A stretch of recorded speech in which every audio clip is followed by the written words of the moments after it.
சேலம் மாநகராட்சியில் 60 வார்டுகள் உள்ளன. இவற்றில் கழிவுநீர் கால்வாய் வசதி, குடிநீர் வசதி உள்ளிட்ட அடிப்படை வசதிகள் முறையாக செய்து கொடுக்கப்படாத நிலையில் மக்கள் கடும் சிரமத்தை சந்தித்து வருகின்றனர். இந்நிலையில்தான் சேலம் மாநகராட்சி அலுவலகத்தில் மற்றொரு கலவரம் அரங்கேறியுள்ளது. கடந்த மாதம் நடந்த மாநகராட்சியின் இயல்பு கூட்டத்தில் திமுகவின் மூத்த உறுப்பினர்களும் கவுன்சிலர்களும் ஆன குணசேகரன், ஜெயக்குமார் உட்பட பலர் கடும் அதிருப்தியில் கூட்டரங்கை விட்டு வெளியேறினர். இந்த தகவல் திமுகவின் தலைமைக்கு சென்ற நிலையில் சேலம் வந்திருந்த முதல்வர் ஸ்டாலின், மேயர் ராமச்சந்திரன், அமைச்சர் ராஜேந்திரன் ஆகியோரை கடிந்து கொண்டதாகவும் கூறப்படுகிறது.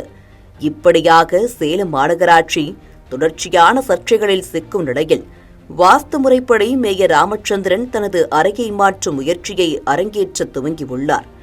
மத்திய அரசின் ஸ்மார்ட் சிட்டி திட்டத்தின் கீழ் மாநகராட்சி மைய அலுவலகம் கட்டப்பட்டு கடந்த 2 ஆண்டுகளுக்கு முன் திறப்பு விழா நடைபெற்றது. இந்த அலுவலகத்தின் கூட்ட அரங்கின் வலது பக்கத்தில் திமுகவைச் சேர்ந்த மேயர் ராமச்சந்திரனுக்கும் அதன் எதிரில் காங்கிரஸைச் சேர்ந்த துணை மேயர் சாரதா தேவிக்கும் தனித்தனி அறைகள் உள்ளன.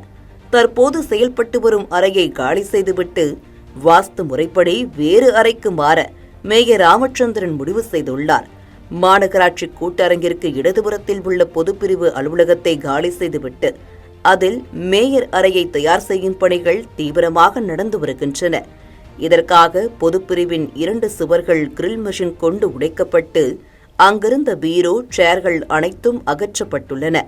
மேலும் மாநகராட்சி ஊழியர்களுக்கு குறுகலான ஒரு அறை வழங்கப்பட அவர்களும் அதிருப்தியில் உள்ளனர்.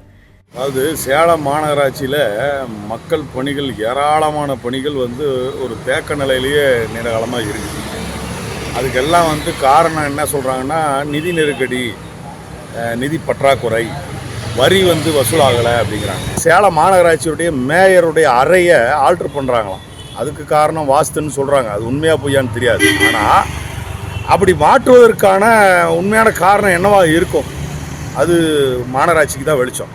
அப்போது இப்படி ஒரு நிதி நெருக்கடியான சூழலில் லட்சக்கணக்கான ரூபாய் செலவழிக்கப்பட்டு இதுக்கு ஆல்ட்ரு பண்ணணுங்கிறது தான் பொதுமக்களுடைய கேள்வி, வரி கொடுக்கக்கூடிய மக்களுடைய கேள்வி. இப்போ இது தேவையற்ற விஷயம். சாக்கடை போடுவதற்கு நிதி இல்லை, பொது கழிப்பிடம் கட்டி தருவதற்கு நிதி இல்லை, சில இடங்களில் சாலை முறையாக கட்டி அமைப்பதற்கு நிதி இல்லைங்கிறாங்க. அப்போ இப்படிப்பட்ட விஷயங்களுக்கு நிதி இல்லாத போது மாநகராட்சி அலுவலகம், புதிய அலுவலகம், அது சமீபத்தில் கட்டப்பட்ட அலுவலகம், பல கோடி ரூபாய் மக்களுடைய பணத்தில், அந்த அலுவலகத்தில் இருக்கக்கூடிய மேயருடைய அறையை ஏன் இப்போ இன்னைக்கு மாற்ற வேண்டிய அவசியம் என்ன வந்தது அப்படிங்கிறதா எங்களுடைய கேள்வி. சேலம் மாநகராட்சி நிர்வாகம் நிதி பற்றாக்குறையின் காரணமாக மக்களின் அடிப்படை தேவைகளை பூர்த்தி செய்ய முடியாமல் விழிப்புதுங்குவதோடு ஊழியர்களுக்கு சம்பளம் கூட கொடுக்க முடியாமல் திணறி வருகிறது. இந்நிலையில் மேயர் அறையை மாற்ற பல லட்சம் ரூபாய் வீணடிக்கப்படுவதாக பல்வேறு அரசியல் கட்சியினர், பொதுமக்கள் குற்றம் சாட்டி வருகின்றனர். சேலம் மாநகராட்சி அலுவலக கட்டிடம் ஸ்மார்ட் சிட்டியின் மூலமாக, அதாவது மத்திய அரசு நிதி கொடுத்ததன் மூலமாக புதிய கட்டிடங்கள் கட்டப்பட்டு இன்றைய தினம் இருந்து வந்து கொண்டிருக்கின்றது. அது அந்த அலுவலகங்களெல்லாம் மிக சிறப்பான முறையில் இருந்து வந்து கொண்டிருக்கிறது.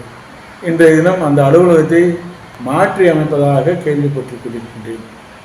எதற்காக மாற்றுகிறார்கள் என்று சொன்னால், வாஸ்து அடிப்படையில் மாற்றுவதாக காரணத்தை கூறி இன்றைய தினம் மேயர் அலுவலகத்தை எல்லாம் மாற்றுவதாக இன்றைய தினம் செய்திகள் வந்து கொண்டிருக்கின்றது. இது மிகவும் கண்டிக்கத்தக்கது. சேலம் மாநகராட்சியை பொறுத்தவரை சம்பளம் கூட கொடுக்க முடியாத அவல நிலையிலே இன்றைய தினம் இருந்து வந்து கொண்டிருக்கிறார்கள். பல்வேறு பணிகள் இருந்து வந்து கொண்டிருக்கிறது.